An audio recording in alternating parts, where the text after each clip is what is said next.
नमस्कार किसान भाइयों सितंबर का महीना चालू हो गया है और जो किसान भाई अपने गन्ना पौधे में खासकर आज की वीडियो में मैं गन्ना पौधे की ही बात करूंगा। गन्ना पौधे में यूरिया लगाना चाहते हैं या अन्य तरह का कोई खाद लगाना चाहते हैं या स्प्रे भी करना चाहते हैं तो उनके लिए फ़िलहाल जो समय है ये आखिरी मौका है। इसके बाद में जो भी आप अपने गन्ना पौधे को खुराक दोगे, यूरिया दोगे या अन्य किसी तरह का खाद लगाओगे तो वो इतना अच्छा रिजल्ट नहीं देगा जो इस समय देगा।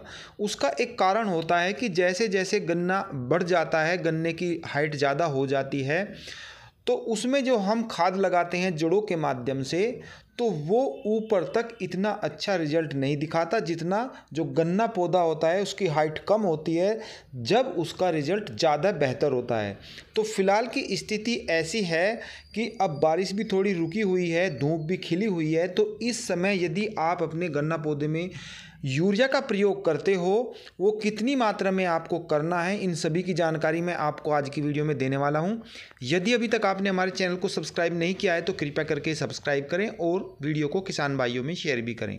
चलिए किसान भाइयों वीडियो को आगे बढ़ाते हैं। सबसे पहले मैं आपको थोड़ा सा पीछे ले चलूँ तो मैंने आपको पहले बताया था कि जो गन्ना 0238 वैरायटी है इसकी जब भी आप बुआई करो और उसका जमाव हो जाए तब से लेकर जुलाई के प्रथम सप्ताह तक जितने भी पानी आप उसमें लगाएं उसमें 25 केजी प्रति एकड़ की दर से यूरिया प्रत्येक पानी पर लगाते चले जाए, धड़ाधड़ लगाते चले जाइए तो उसमें रोग नहीं लगेगा। क्योंकि यदि हम 0238 वैरायटी में शुरू में ज़्यादा यूरिया का प्रयोग करते हैं तो एकदम से उसमें थोड़ा मुलायम हो जाता है और हरापन एकदम से ज़्यादा आता है, उसमें रोग लगने की संभावनाएं ज़्यादा हो जाती हैं।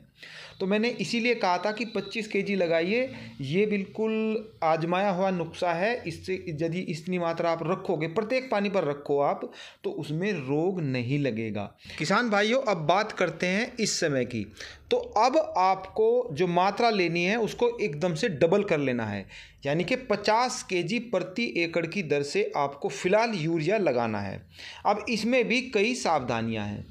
अब आपको जो यूरिया लगाना है जब उसमें खेत में नमी हो, पैर चिपकते हों तो उस टाइम वो भी शाम के समय यूरिया लगाइए और 4 से 5 दिन बाद या 6 दिन बाद भी उसमें आप पानी लगाओगे तो बेस्ट रिजल्ट आपको मिलेगा। उसका एक कारण है, क्योंकि यदि हम सूखे में यूरिया लगाते हैं और उसके बाद में हम पानी लगाते हैं तो आपने देखा होगा इस समय जो केंचुए होते हैं वो आपकी ज़मीन में छेद कर देते हैं।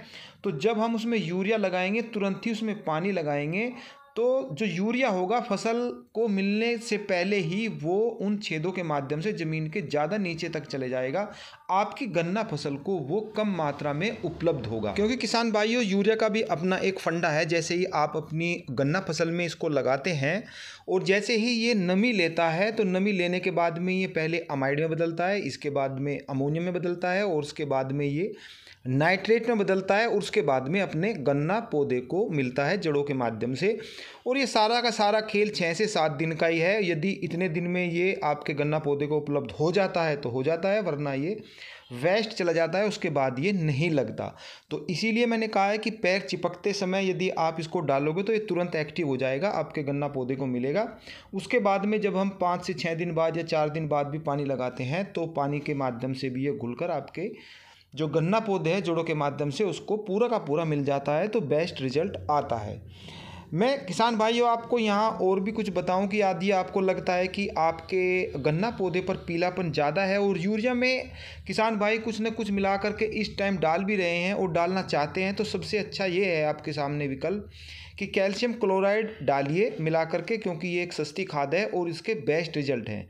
क्योंकि इससे गहरा हरापन भी होता है, क्योंकि समय के साथ में यदि आप खाद लगाते हो तो उसका अच्छा आपको बेनिफिट मिलता है। तो इस टाइम जो कैल्शियम क्लोराइड है लगभग 100 रुपये किलो के हिसाब से आपको ये मिल जाएगा, कुछ जगह थोड़ा महंगा हो सकता है। 10 केजी प्रति एकड़ की दर से आप 50 केजी यूरिया में मिलाइए और 1 एकड़ में इसको लगा दीजिए।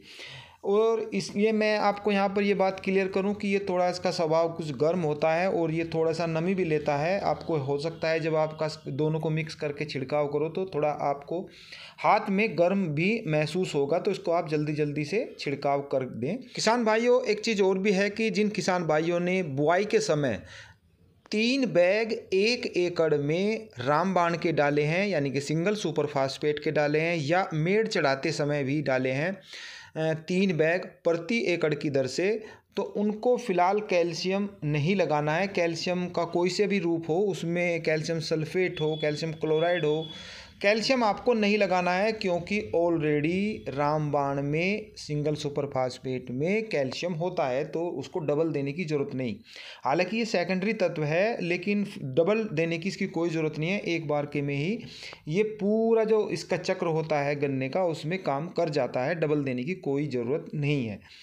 तो किसान भाइयों, मैं आपको ये भी बता दूं कि फ़िलहाल जो समय चल रहा है, अब धूप खिली हुई है गन्ने पर। मैंने पहले ही कहा था, जब धूप ज़्यादा खिल जाती है तो उससे जो फंगस जनित बीमारी हैं वे भी भाग जाती हैं। और फिलहाल आपने देखा भी होगा, उस पर आपका जो गन्ना पौधा है उस पर अच्छा खासा रंग भी आना चालू हो गया है, फंगस जनित बीमारी भी भाग गई हैं और उसमें रोग भी आपको कम दिखाई दे रहे होंगे। तो यही वो समय है जब आप जो मैंने मात्रा बताई है यूरिया की वो लगाओ, तो उससे आपका गन्ने पौधे पर अच्छा रिजल्ट आपको मिलेगा।